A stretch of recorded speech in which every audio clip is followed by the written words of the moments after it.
Oke, jadi ini dia iPad Pro M2, tablet terbaiknya Apple saat ini yang kalau menurut saya ini adalah upgrade yang aneh.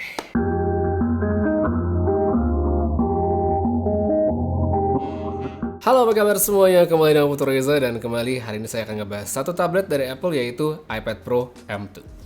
Sebelum tablet ini diluncurin sama Apple, saya tuh sebenarnya udah ngidam banget nunggu-nunggu kira-kira bakal ada inovasi apa nih yang dikasih sama Apple di tablet barunya karena saya emang pengen ganti dari iPad Pro 2020 yang udah cukup lama itu. Ternyata setelah barangnya rilis, saya semakin yakin untuk tetap bertahan pakai tablet yang lama aja. Bukan berarti jelek, tapi sepertinya emang ini tuh nggak cocok sama pemakaian saya. Ngomong-ngomong soal peluncuran, iPad Pro M2 ini tuh bisa dibilang hampir nggak ada hype-nya. Apple nggak bikin acara sendiri, nggak ada Apple Keynotes, tiba-tiba muncul aja di Apple Store dan bisa dibeli. Seperti nggak ada yang spesial dan ternyata emang kayak begitu sih kalau menurut saya. Dari segi bentuk, iPad Pro M2 sama sekali nggak ada perubahan. Masih dengan bentuk bodi yang sama, materialnya sama, bahkan dimensinya itu juga sama. Di website perbandingan Apple aja kita bisa langsung lihat bahwa sejak iPad Pro 2020 terus iPad Pro yang M2 dan M1 semuanya sama kecuali paling bobotnya yang sedikit beda. Ukuran layarnya juga nggak berubah nih untuk yang versi 11 inci, panelnya sama, resolusinya sama, teknologinya pun sama. Dari sini aja Apple tuh udah kelihatan kayak males-malesan buat bikin produk baru. Bukan berarti jelek ya, karena secara kualitas visual ini kalau menurut saya masih bagus banget.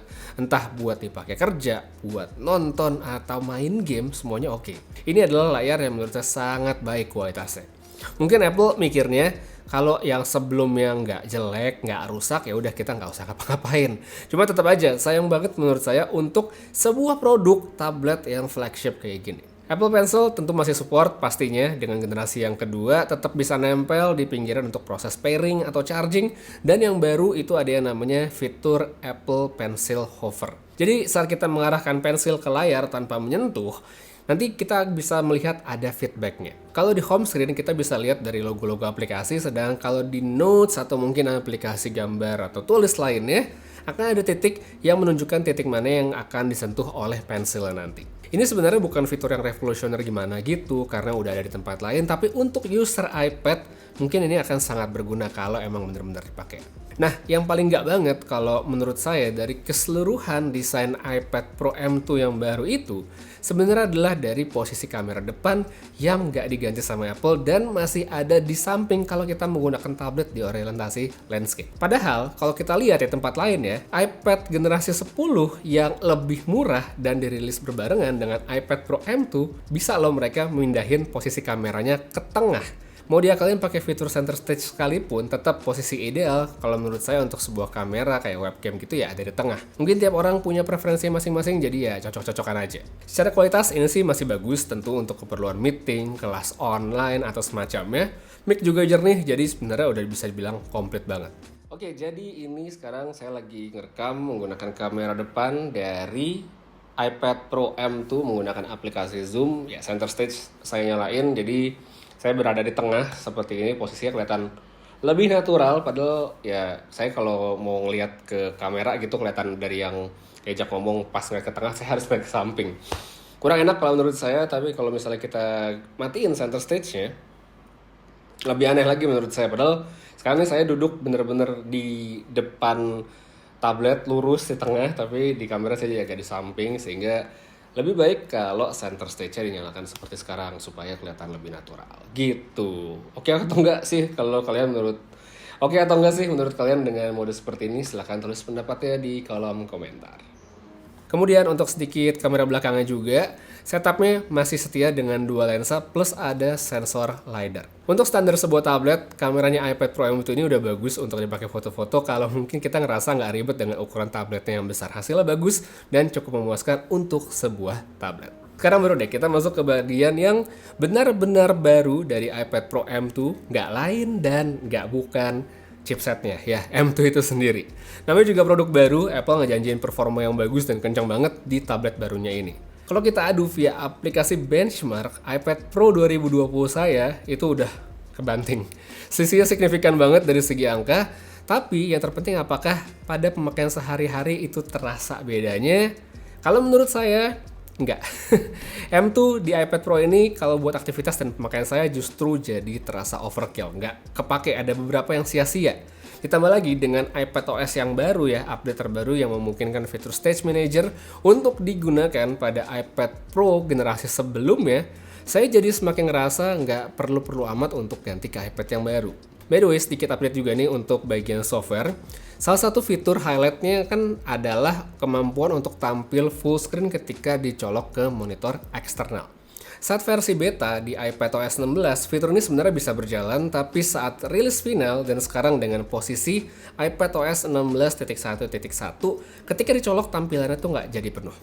Kesalahan bukan pada monitor, tenang aja, tapi dikabarkan emang Apple menunda rilis fitur tersebut untuk nanti dihadirkan pada update berikutnya. Kabarnya sih update di iPadOS 16.2. Jadi sekarang kalau punya iPad Pro, entah itu M1 atau M2 dan pasti colok nggak full screen, itu dia kesalahan bukan pada monitor Anda.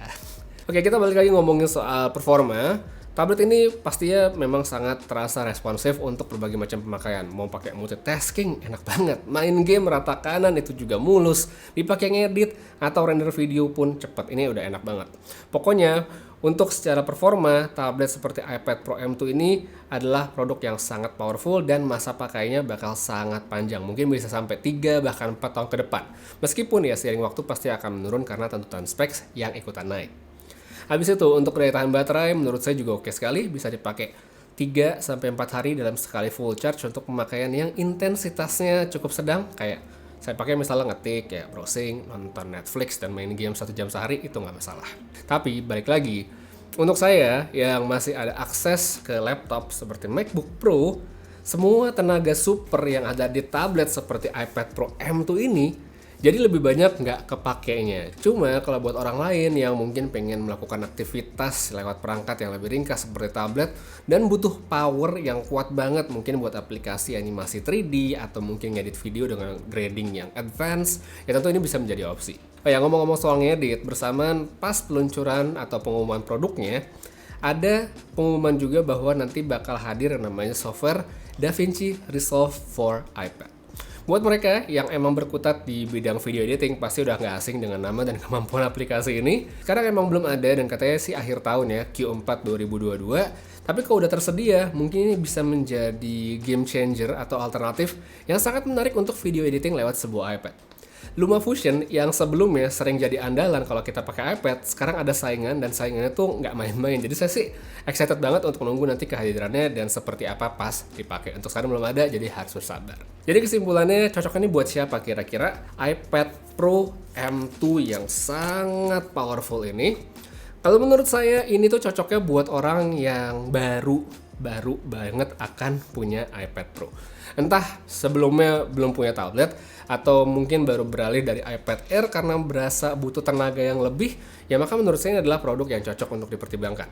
Alasannya satu ya karena jelas performanya bagus banget dan masa pakainya yang pastinya bakal lama. Sehingga ya mungkin bisa nggak upgrade paling nggak 2 tahun ke depan. Kecuali emang ada duit atau mau upgrade tiap tahun ya nggak masalah juga.